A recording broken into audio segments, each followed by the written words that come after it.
नमस्कार, आप देख रहे हैं N20 लाइव। मैं आर रॉय अब सभी दर्शकों का एक बार फिर से स्वागत करता हूं। जैसा कि आज हम पहुंचे हुए हैं सिवान सदर के मखरियार पंचायत में, और मखरियार पंचायत में मेरा आने का एक ही उद्देश्य है कि जैसा कि चुनाव आयोग द्वारा चुनाव की घोषणा कर दिया गया है और सिवान सदर का दूसरे चरण में चुनाव संपन्न होगा, तो मखरियार पंचायत का भी चुनाव दूसरे चरण में है, इसलिए 29 सितंबर को संपन्न होगा। तो यहाँ पे हम आए हैं प्रत्याशियों से मिलने के लिए और जानने के लिए कि किन की तैयारी कैसी चल रही है और क्या सोच लेके चुनाव में जा रहे हैं। तो उसी क्रम में हमारी मुलाकात हुई है मखरियार पंचायत के क्षेत्र संख्या 6 से जो बीडीसी का चुनाव लड़ने जा रही हैं, बीडीसी प्रत्याशी हैं परमिला देवी जी। तो ये महिला सीट है, इसलिए महिला चुनाव लड़ने जा रही हैं, लेकिन इस महिला के अंदर वो टैलेंट भी, वो शिक्षा भी है जो समाज को एक सही दिशा दे सकती हैं। क्योंकि ऐसा देखा जाता है चुनाव में कि महिला का सीट होता है, केवल महिला का नाम होता है, लेकिन उस चुनाव को फेस करते उनके पुरुष ही सब चीज़ करते हैं। बोलने में भी उन्हीं को जाना पड़ता है, मीटिंग में भी वही जाते हैं। ऐसा ही इसलिए होता है कि जो कैंडिडेट होता है वो पढ़ा लिखा नहीं होता है, वो समाज में नहीं जा सकता है क्योंकि समाज का ज्ञान उसके पास नहीं है।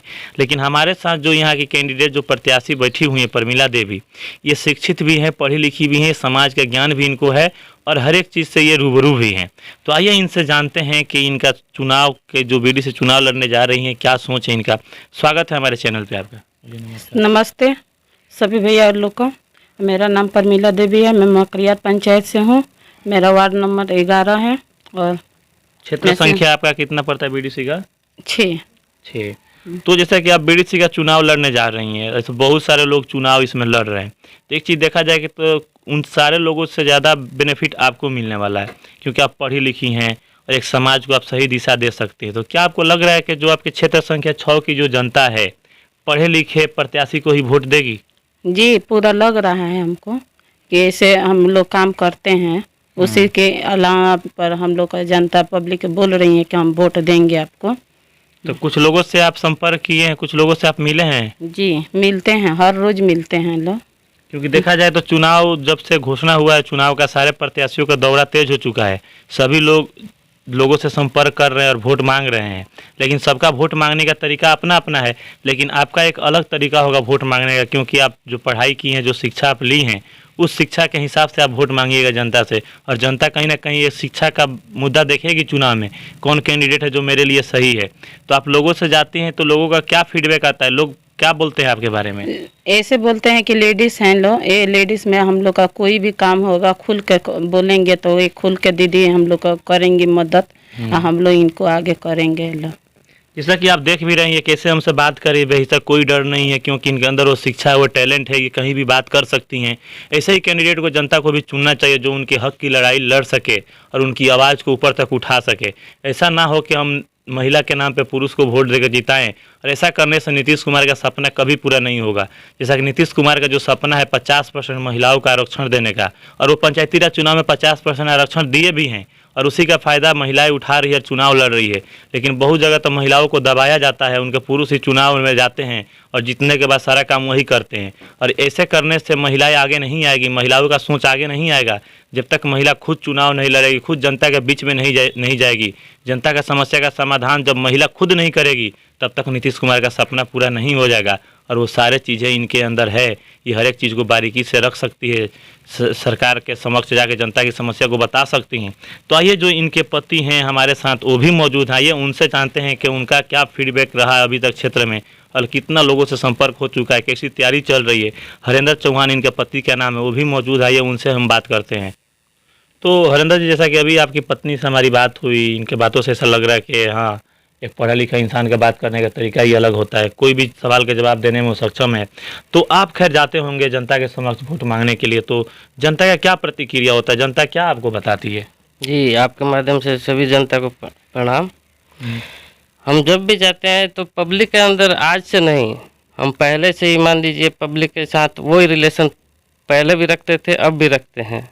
वो किसी भी की समस्या का समाधान करने के लिए, चाहे कोई भी कार्य हो, उसके लिए मान लीजिए हम हमेशा तैयार रहते हैं।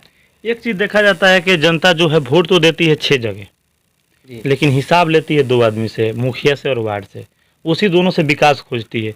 तो क्या जनता के नज़र में ये जो मानसिकता बैठ गया है कि बीडीसी का कोई कार्य नहीं होता है? कुछ लोगों का कहना है कि बीडीसी का कोई कार्य नहीं है, लेकिन एक रियल में देखा जाए, कानूनी तौर पे देखा जाए, संविधान के हिसाब से देखा जाए तो एक मुखिया से ज़्यादा काम एक बीडीसी का है, लेकिन ऐसा करने वाला होना चाहिए।